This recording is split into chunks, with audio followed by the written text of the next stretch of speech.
Now we're going to talk about our sun, moon, and stars, and the fact that they're in the firmament. So our sun is not 93 million miles away.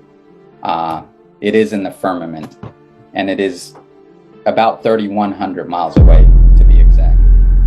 We're told that the sun is a massive ball of burning gas 93 million miles away. But if that were true, then all the light that arrives here would be parallel because it's so far away. And it has to be parallel because one of the most often cited supposed globe proofs is Eratosthenes' experiment between Alexandria and Syene, by which he calculated the size of the Earth. For that calculation to be accurate, the light must come down parallel. The only problem is that that's not what we see. If you go out on a sunny day with broken cloud, what you'll see is that light comes down at angles, diverging angles. And that means that we can follow those light rays back to the source and triangulate the sun's height above the Earth, proving that the sun isn't millions of miles away. But we can also perform physical experiments that prove that these crepuscular rays, as they're called, can only be recreated with a light source that is small and close. To put that in perspective, imagine a table 2 meters wide in a completely dark room, and you're holding a small but very bright light bulb, 3.4 millimeters across, and you are holding it about 31 centimeters above the table. What you'd see is a circular pool of light directly on the table, beneath the light bulb. But on the other side of the table, it would be in darkness. Now, it seems to our mind that if you were on the other side of the table, you would see the light because it's, above the table. But that's not true, because on that part of the table, it's in darkness, meaning that the light isn't physically reaching that part of the tabletop.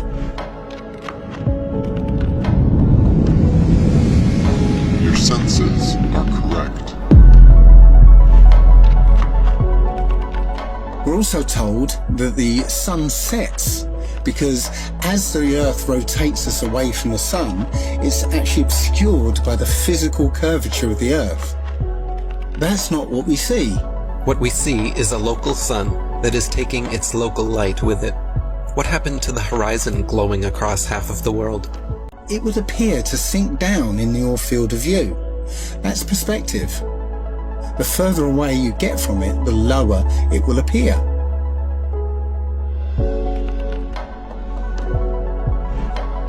It doesn't physically change its height, it just appears that way to your eyes, until eventually it will disappear behind the horizon formed by your eye's vanishing point. Your eye has an angular resolution of 0.2 degrees. And anything at that height will disappear beyond the limit of your sight. Many times we can see time-lapse footage of the sun that shows it getting smaller as it moves away from us.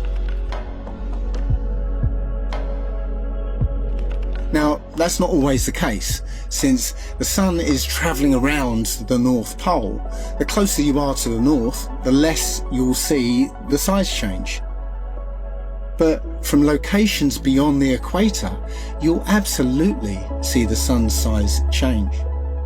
And that could never ever happen if the sun was 93 million miles away. You wouldn't see the sun. Object that's going to come through. And take notice too of the clouds behind the sun. This image of the sun was either taken by a Nikon P900 camera or a Nikon P1500, and it has 83 times more zoom than a telescope. These cameras are more powerful than telescopes. So take notice. This is simple things that we just don't take into consideration when we watch the sun. Take notice that there are clouds behind the sun. Can you see the clouds behind the sun, guys? Can you see that? The clouds moving behind the sun? If the sun was 93 million miles away in space, we would not be able to see clouds behind the sun. And we're so brainwashed to believe in everything that NASA tells us about reality that we don't take these simple things into consideration.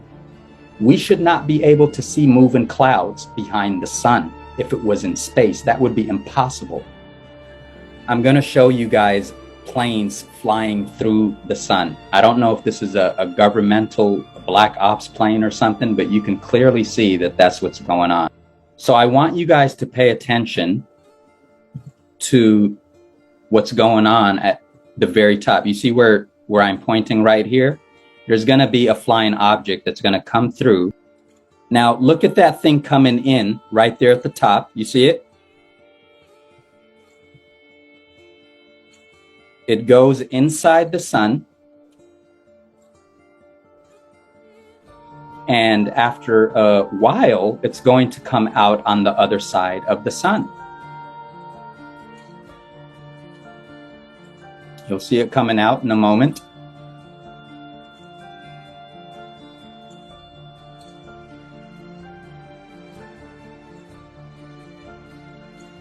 Right there.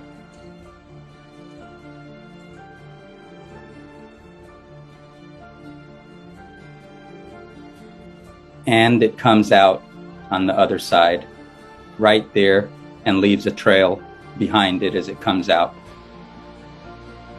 What is that? Now, in this clip here, taken from an airplane, you can clearly see a local hotspot in the clouds that even looks like it could be the sun. If the sun was 93 million miles away, you would not be able to see this from a plane. Pay attention to the sun rays here. This alone proves our local sun, and so do these shadows. The sun does a lot of anomalous things. We have footage, as you can see here, of the sun flashing.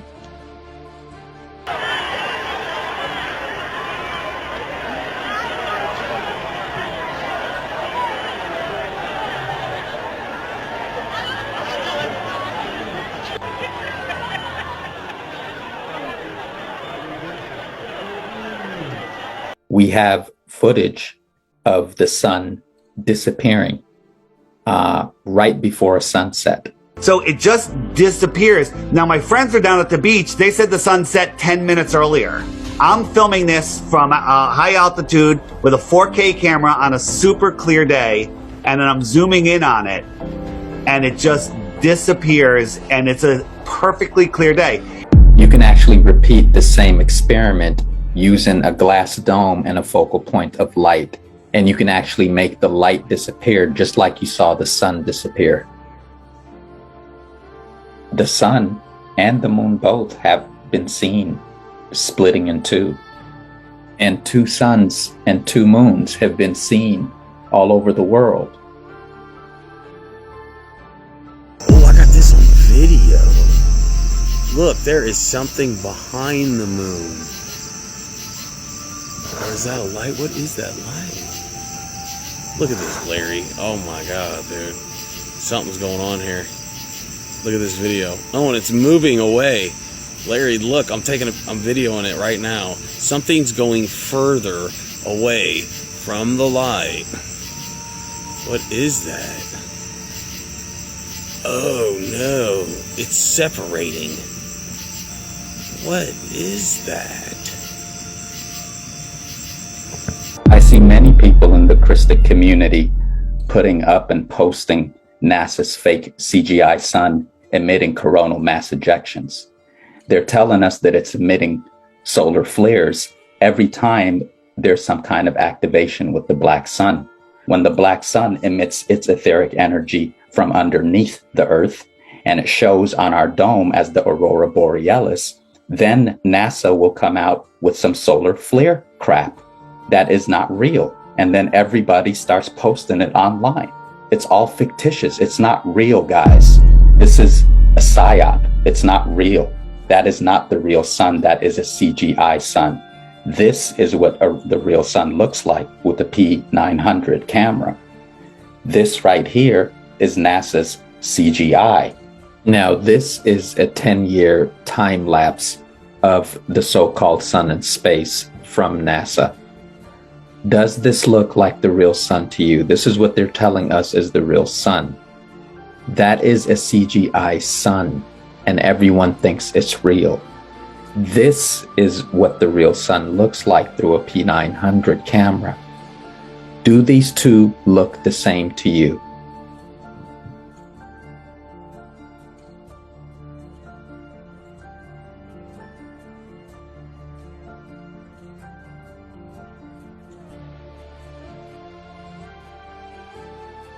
No one promoting this bull stands for truth. You can keep believing in your fantasy gas ball 93 million miles away, You can keep believing in your fantasy gas ball. while we keep experimenting to try and figure out what the sun actually is. So when you post NASA's fake CGI sun emitting coronal mass ejections, you're actually posting something that's fictitious. It's not real. That is a psyop. You are given testimony against yourself that you're currently under NASA's Globe Earth Mass Mind Control program that has been happening since NASA was founded in 1958 through televisions, cartoons for kids, movies, novels, everything, reinforcing it through songs, everything, your entire life. This is part of the Globe Earth Mass Mind Control program. The world is round. What? You know how everybody believes the world is flat, like a pancake? Well, they're all wrong. The world is actually round, like an orange. The world is an orange. And? And? Well, that's it. It's a great idea. It's one of my best ones. Yeah, but what kind of orange? Is it a navel or a juicer? What? Look, just sleep on it. In the morning, the idea will come to you again, and you won't even remember where you got it. Get it? Got it. Good. I must say, I really thought you'd catch on to this a little quicker, Copernicus. What? My name's not Copernicus. I'm Charlene Sinclair. You're not Copernicus? This isn't 16th century Poland?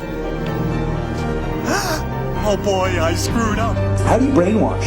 You repeat the same thing over and over again. You know, if somebody's resisting the concept, if you keep fucking repeating it, they'll incorporate it in their brain. Since you were a kid, you've seen this in it. But you've never seen it from that point of view. But yet your brain has three-dimensionalized. Oh yeah, that's the Earth. How? Through repetition.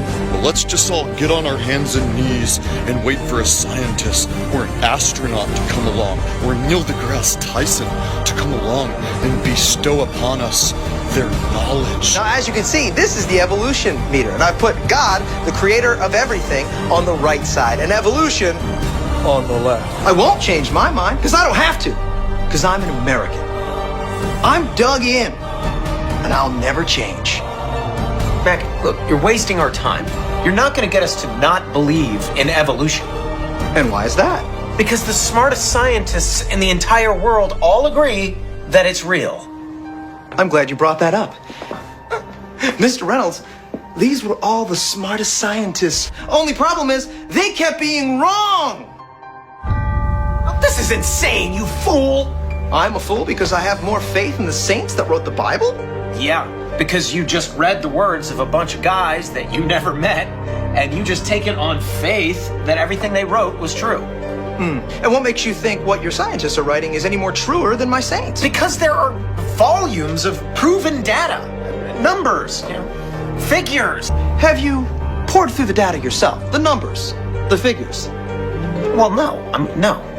Oh, interesting. So let me get this straight, Mr. Reynolds. You get your information from a book written by men you've never met, and you take their words as truth based on a willingness to believe, a desire to accept, a leap of, dare I say it, faith? Come on. Look, I mean, I don't even know how I'm supposed to respond to that. Like, come on. I rest my case. Matter tells space how to curve. Space tell... Did I get that right? The more of us refuse to wake up to this deception, it'll likely lead to Project Bluebeam being unleashed on all of us. Bombshell UFO report is expected in June from the U.S. government. Meantime, UFO sightings in New York have nearly doubled since the pandemic began, and we are getting new video from the Navy showing pyramid-shaped objects flying in the sky. We were warned by the late Wernher von Braun in the years leading up to his death in 1977 that there were going to be a certain number of cards played on humanity, all leading to a culminating event. Now everything Wernher von Braun warned us about has come true, except for what he called the final card that they were going to play on us, and it has everything to do with UFOs. The strategy that Wernher von Braun taught me was that first the Russians are going to be considered to be the enemy. In fact, when I met him in '74, they were the enemy. Then terrorists would be identified, and that was soon to follow. We heard a lot about terrorism. Then we were going to identify third world country crazies. We now call them nations of concern. But he said that would be the third enemy against whom we would be needing to build space-based weapons. And the next enemy was asteroids. This new one you're tracking, how big? It's what we call a global killer. Nothing would survive, not even bacteria. An asteroid some scientists call a city killer came closer to Earth than the moon this week. The scary thing is that scientists had no idea it was coming. Now at this point, he kind of chuckled the first time he said it. Asteroids, against asteroids, we're going to build space-based weapons. So it was funny then. And the funniest one of all was against what he called aliens, extraterrestrials. That would be the final card. And over and over and over, during the 4 years that I knew him and was giving his speeches for him, he would bring up that last card. And remember, Carol, the last card is the alien card. We're going to have to build space-based weapons against aliens. And all of it, he said, is a lie. The way he said it to me, there was no doubt in my mind that he knew something that he was too afraid to talk about.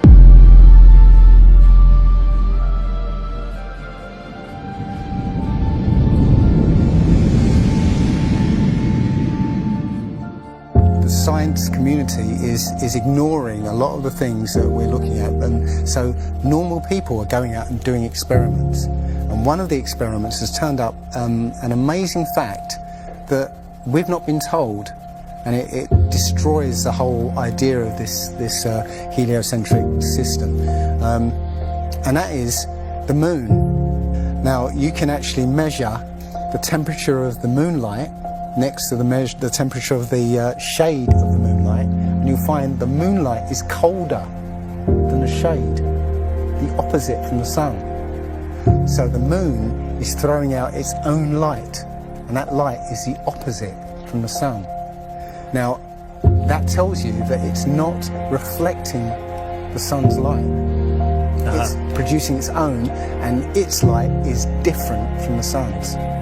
So, you know, the scientific community have not told us this, because they won't tell us this, because it destroys this idea that the sun is, is lighting up the moon.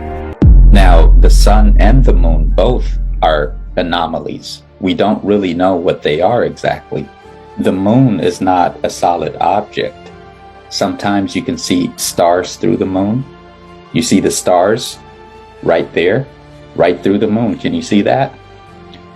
There's footage from Russian space station of the moon actually becoming flat right there on video. It just becomes flat. There's footage of the moon rippling. Work and experiment with this, learn it more. But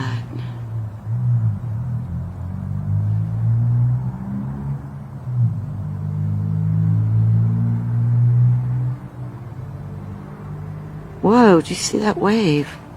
Man.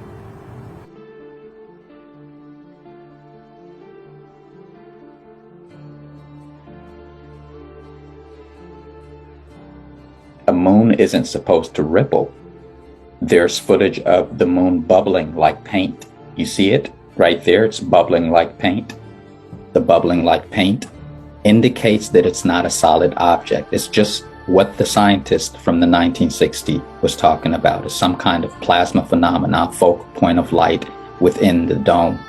The moon is some kind of phosphorescent, concentrated plasma and not a solid object. You can see the formation of this plasma and its craters right here. It is not solid, it is a light. And here you can clearly see that the sun and the moon are side by side of each other. This would not be possible in a heliocentric model. This is from a high altitude balloon that was sent to the sun, which is only 3,100 miles away, not 93 million miles away. And right above here, you see the sun in the firmament, and it's emitting a local light. If the sun was in space, it would not be emitting a local light right here. That proves that it's local. And in this clip, you can see the sun emitting a hot spot right on top of the lake. How low does the sun have to be in order for it to emit a hot spot upon the lake? That is a local sun. There's also an effect that occurs under certain conditions called atmospheric lensing, where the sheer amount of atmosphere, as well as the rain between you and the sun, acts like a lens and a prism, magnifying it greatly, which leads to another observational proof that the sun setting is an optical effect. At such times, when the sun is setting over the sea, and it seems as though it's half hidden by the horizon, then you can zoom in with a high-powered zoom camera and see that it's actually still above the horizon. It's just an optical illusion. They tell us that the sun sets because the Earth completed a 24-hour day. They also tell us that the reason why we can't see a ship anymore when we're standing at the shore is because the ship reached the vanishing point of our eyesight. Well, today we can prove them wrong with the P900 camera by zooming in on both the ship and the sun. Now, the next video is going to help you understand the sun in a way you probably never understood it before, so pay close attention.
alive my bones.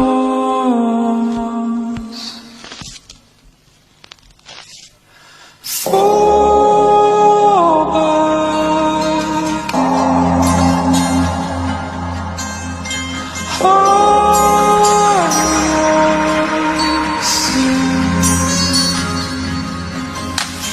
I'm going away for a long time. I'm going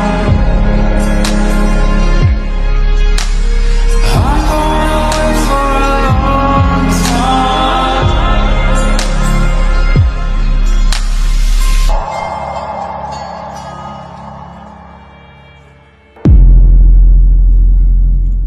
So what about the moon? We all witness the moon only illuminating the local clouds around it. That is because it is also a local light, but one with opposite effects from the sun. As we can all agree, shade from the sun is cooler than direct sunlight. But did you know the moon's shade is actually warmer than direct moonlight? The moon produces cold light, something the science priests must have forgotten to teach us all about in school. Not only that, but at times we can see stars through the moon, proving it is not some solid rock 238,900 miles away. In the 60s, true science regarding the moon was the shadow band topic of its era. The moon is a plasma phenomena, as this scientist over here says back in the 60s. Now, I'm going to play this clip real quick, and I'm going to tell you about the agenda behind this clip and why he was allowed to say this back then, right before the moon landing hoax. Well, now, one thing, you have a theory about the moon, and we expect to be able to get observable facts about the moon fairly soon. What is your theory? Well, it is by now rather more than a theory. 10 or 11 years ago, I stated to various scientists that the moon is not a piece of rock, but it is a plasma phenomenon, cosmic plasma, and that this fact will eventually be confirmed. I made certain predictions which were already confirmed in 1958, and the situation now is coming close to a complete confirmation. What will be the result if you're proved to be correct in your theories? The result will be profound and decisive, because it will give proof that a complete reinvestigation of the laws of nature is necessary. Because if the moon is a plasma, no man will ever land on it. The soft landing attempts will all fail. That means that the mass of the moon is far less than is currently assumed. It's in a different state of energy, and it has far less mass. That means there is no more explanation for the tides. If the moon, for example, had only 1,000th part of its current mass, then the tides would only be 2 inches high under conventional theories instead of sometimes 14 feet. And that means that if it is proved that the moon is a plasma, then all gravitational theories are out, and a new concept of the cosmos and of its laws has to be evolved. Aren't you being a bit adventurous, though, because you know that we're going to be able to test out your theories on the moon fairly soon? Well, not anymore. 11 years ago, of course, it was rather taking a risk. I was considered a lunatic, of course, but by now the evidence, accumulated evidence, is already so much in my favor that I'm not taking any risks anymore. On the contrary, there is scientific views expressed all over the world now that the moon seems to be of a quite different nature of what was assumed. But the Americans and Russians are thinking of landing men on it. Well, that will never happen. Not on the moon. This man said that back then. He was a prominent scientist in his day. He was allowed to say this. So what they do, there's this thing called reverse psyop, right? This is reverse psychological warfare, pretty much. And they've done this to several things, like the ethers, for example. What he's doing right now, right before the fake moon landing, is that he's saying, hey, the moon is plasma, because it is, in fact, a plasma phenomenon. But then later on, when people land on the moon, they can debunk that. You see, so it was brought up in order for it to be debunked by the fake moon landing. You see, so what happens when you do this psychologically, no scientist in their right mind would want to go back and reinvestigate that, because it's already been debunked. You see, this is called reverse psychological warfare. And they did that to the ethers too. Einstein's theory of relativity, the way that he was able to make his mathematics fit, he took out the ethers out of his equations altogether. By the end of the 19th century, the triumph of the Copernican system seemed complete. Only one tiny detail had eluded the experimenters. Physics at the time, including Maxwell's famous equations for electrodynamics, was based on the assumption that space was filled with a substance, an ether through which light and other electromagnetic waves would propagate. But all attempts to directly measure the motion of the Earth around the Sun through this ether had paradoxically resulted in an apparent velocity of 0. The stage was set for one of the most important events in the history of physics, the Michelson-Morley experiment. 1887 Michelson-Morley experiment. If the Earth were moving through an ether, then a sort of ether wind would be created at the surface of the Earth.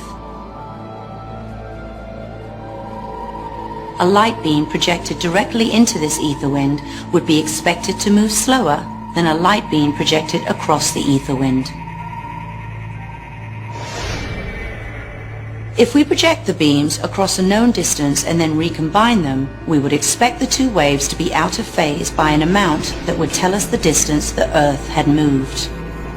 If the Earth is moving through the ether, then light waves going one direction relative to us should travel at a different speed than another direction. It's like if you're in a fast-moving river and you're swimming along with the current, you're swimming much faster relative to the shore than if you're swimming against the current. So what the Michelson-Morley experiment was designed to do was measure the speed of light in one direction versus another direction to see how fast we're moving through the ether. And what it discovered was it's the same in one direction as the other.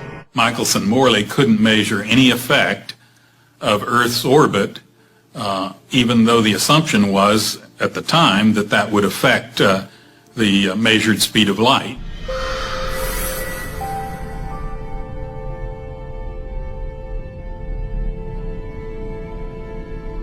The experiment failed to detect the Earth moving in or against the ether. The problem was serious. Although various solutions were advanced, in the end, science was faced with a choice. Either discard the ether or admit that the Earth wasn't orbiting the Sun. It was Albert Einstein who came up with the solution, which now forms the basis of our physics. Einstein simply abolished the ethers. That's the same thing as saying, hey, I want to make my mathematics work, so I'm going to abolish the number 5 from between 1 and 10. You can't abolish the number 5 from between 1 and 10 because then that will mess up the whole count system. Just like you can't take an integral part of nature, like the ethers, out of your equations, which is exactly what Einstein did to make his theory of relativity mathematics work. Now, even conventional science tells us that 4% of observable reality is matter. So 4% is matter, and the other 96% they call dark matter. These are what the ethers are. This is what pervades all of reality. Not only on Earth, but everywhere in the universe. It's the ethers that connects everything together. And this is what's being discovered right now. And this is what is annihilating the theory of relativity. Dark matter. It's the most mysterious substance in the universe. Little is known about it. Scientists are pretty sure it exists, but still don't know what it is. Now they have created the largest ever distribution map of dark matter in the universe, as our science correspondent Palab Ghosh reports. Look up at the skies and you see stars. But this telescope in the deserts of Chile is able to see the universe as it really is, filled with a mysterious substance called dark matter. It can't be seen, but this instrument can detect dark matter by the way it distorts starlight.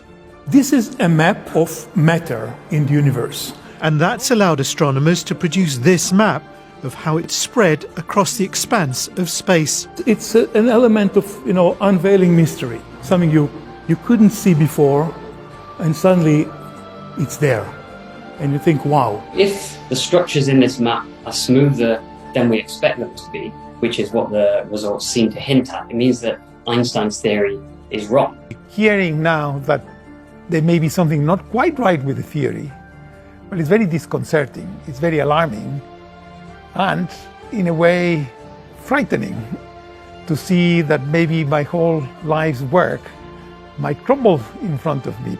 And this is why Tesla has so many quotes criticizing Einstein and Einstein's theory of relativity. Matter of fact, he called Einstein a fuzzy-haired quack in his day. So Tesla told the New York Times in 1935, quoting here, "The theory wraps all these errors and fallacies and clots them in magnificent mathematical garb which fascinates, dazzles, and makes people blind to the underlying errors.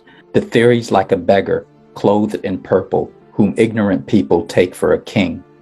Its exponents are very brilliant men, but they are metaphysicists rather than scientists. Not a single one of the relativity propositions have been proved."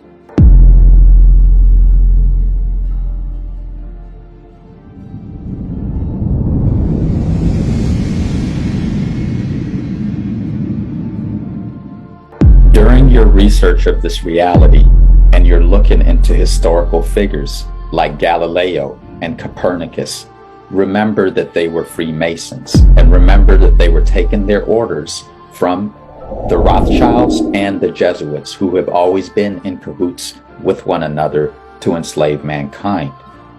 They were positioned in our history by the elite families of that time, by the world management team. Whatever has been managing and directing human affairs, they positioned them in our history and brought us up to this point to believe the heliocentric lie. And what is Freemasonry at its core? Freemasonry is Satanism at its core. And everyone that you see in the world that is in a position of power or is influential, like movie stars and songwriters who are very influential, they are all Freemasons. They have to be to get to where they have gotten. That is the only way that you can make it in Satan's world, pretty much, is by joining the Freemason cult, which is just a satanic religion at its core, and climbing the ladder to the 33rd degree. This is what they are striving for, okay? So when we look at movie stars and politicians and the whole COVID agenda, this is a concerted effort by all of them, and it's an ancient plan. This is nothing new. Remember that. The Satanists who work through the Freemasons, through their lodges, own everything. And this is why you see 666 in everything and all their symbolism. All these corporations have 666 in them. Also, another thing hidden in plain sight, just like the 666, is the image of flat earth on their logos. The United Nations logo has a flat earth image on it. The World Meteorological Organization has a flat earth image on it. International Aviation Organization has flat earth image on it. World Health Organization has flat earth image on it. The International Maritime Organization has flat earth on it. And the United Nations logo has the flat earth symbol on it. Not only do they have the flat earth symbol on it, but if you can see the concentric circles, how they're separated, they're segmented in 33 parts. And because they own all the politicians, all governments, all movie stars, all corporations, all military, all banks, because they own the whole world, they can launch a concerted effort to trick all of us into killing ourselves with, you know what?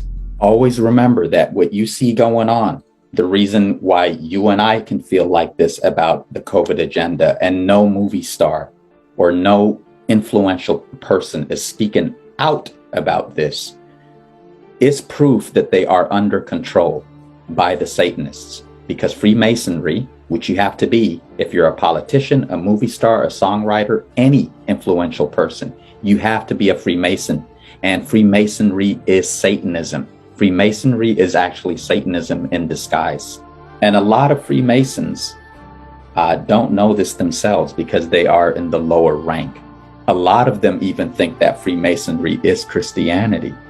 And the reason that they think that is because this is how Satanism is clothed. When you hide Satanism within Christianity, you get Freemasonry. That's what Freemasonry is. If you understand this, and you understand that Satanism and Luciferianism is what rules the world, and Satanism and Luciferianism is what has ruled the world for hundreds of years now. If you understand this, then you can understand how they can create something like NASA in order to fool the entire world into thinking that they're on a globe. And someone else says it's flat. That's worth reporting. Should we still debate whether the Earth is flat? Like they used to think the sun went around the Earth.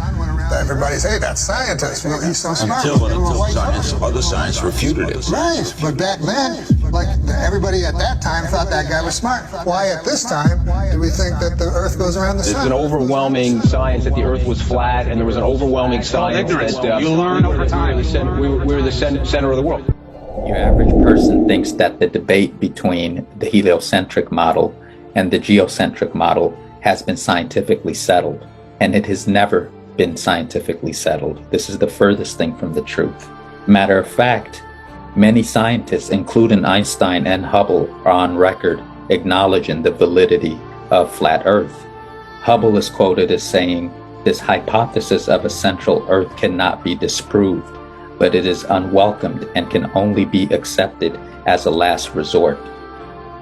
Prominent astronomer Fred Hoyle is quoted as saying, "We can take either the Earth or the Sun as the center of our solar system." Einstein stated the two sentences, "The Sun is at rest and the Earth moves," or "The Sun moves and the Earth is at rest," are simply two different conventions concerning two different coordinate systems. American-Canadian theoretical physicist and cosmologist Lawrence Maxwell Kruse stated, "When you see a CMB map, you see that the structure is correlated with the plane of the Earth around the Sun. That would mean we are truly the center of the universe." Physicist George F.R. Ellis stated, "You cannot disprove the geocentric model.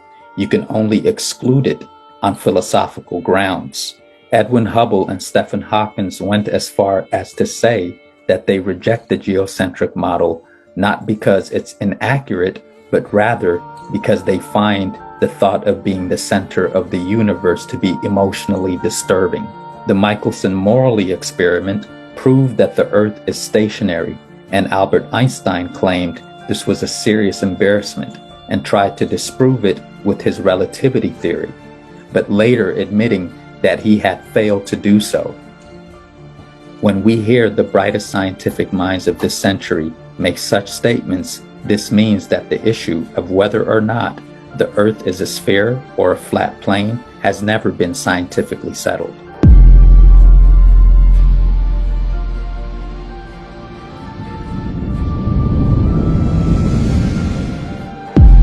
In 1887, an experiment shattered the scientific community.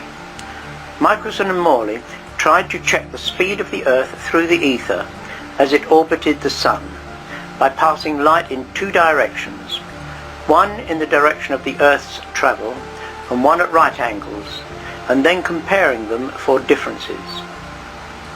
They expected to measure a speed of about 30 kilometers per second. To their amazement, there was no movement of this order. They called it a null result. They actually measured 1 to 10 kilometers per second, but it was still called a null result. They rushed out the theory called the Fitzgerald-Lorentz contraction. This claimed that the tube in line with the direction of movement shortens as it moves through the ether. There was no evidence whatsoever for this. It was only a way of getting over the implication that the Earth was stationary. Later in 1905 and 1915, Einstein produced his relativity theories, which overcame the troublesome Michelson-Morley experiment by simply abolishing the ether. The whole theory is riddled with contradictions and problems. The Michelson-Morley experiment failed to detect the 30 kilometers per second motion of the Earth through the ether. So as to overcome this problem, Einstein simply abolished the ether in his relativity theory. The very significant result of the Sagnac experiment was that it proved that the ether existed. Let us see how it did this. It is a fundamental feature of relativity that it claims that as there is no ether, light travels away from a source at the same speed relative to the source, whether the source is moving or not. Thus, whether the table is turning or not, the fringe patterns should stay the same. But if the ether exists, once the light has left the source, the speed of the light is controlled by the ether independent of the speed of the table, mirrors, etc., as we see here. The crucial feature of this experiment is that it demonstrates that the ether does exist, which demolishes relativity. How does the scientific establishment deal with this result? By muddying the waters with scientific gobbledygook. By muddying the waters with scientific gobbledygook. What is gravity? You have no idea. Okay, next question. Wow. No, here's the difference. We can describe gravity. We can say what it does to other things. We can measure it, predict with it. But when you start asking, like, what it is, I don't know. Einstein, in an Einsteinian answer, we would say gravity is the curvature of space and time. And that, and objects will follow the curvature of space-time, and we interpret that as a force of gravity. That's probably the best answer I can give to a what is gravity question, or why is there gravity. That's the best I can do there. I think that's a good start. So Einstein's theory of relativity is a complete fraud. One of the biggest frauds to hit our time. It's not based on actual reality. And because this has happened, preceding scientists and physicists after him have been working with false physics. This was all purposely done, you see. Historical figures like Pythagoras, Galileo, Copernicus, Einstein, Darwin were all positioned in our history by the controllers themselves, by the elite families of that time. And they were positioned in our history to direct humanity's collective thought process. And through fraud science and fraud history, they have now completely hijacked the collective mind of humanity. And today, they're attempting to concoct more fraud science, such as global warming, and they're using this as the pretext to depopulate most of the world. If you have been doing your research on global warming, then you know that it's all fraud science. It was founded on fraud science. Matter of fact, it has been thoroughly debunked by real science. And this is what they're trying to brainwash the whole world into believing, that it's okay to depopulate a few billion unwanted people for the sake of the planet. This is a way to brainwash the whole world, to mind control the whole world. So this is a methodically laid out plan. And when we get to the Tartarian information, you'll see how methodically planned out our enslavement was. Is the moon now really an inorganic substance after, what is your deduction after today's class? The moon is a plasma phenomenon from which all the land on our Earth reflects. So you can see all the land, not only the known land that they tell us about, but you can see the unknown land as a reflection on our moon. And a man named Sturgio took it upon himself to map these continents out in great detail. All Sturgio did was take the moon and flip it upside down. And then he mapped out all the land. So this is the only true map that we have of our flat Earth.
Now move.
The moon, stars, and planets are all plasma phenomenons. Just like you see Venus in this clip, it's not solid, and they exist inside the firmament. Now, this next clip is going to show the stars and the planets, and the fact that they are not solid objects. You cannot land on them. When you get to the part where it shows Mars, notice that Mars is not a solid object, and ask yourself why Elon Musk with the SpaceX crap is trying to fool the whole world. It's not Elon Musk though, it's the people that control him. And why? Because they're all Freemasons. They are all in the same club.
beautiful dancing geometries is what they look like.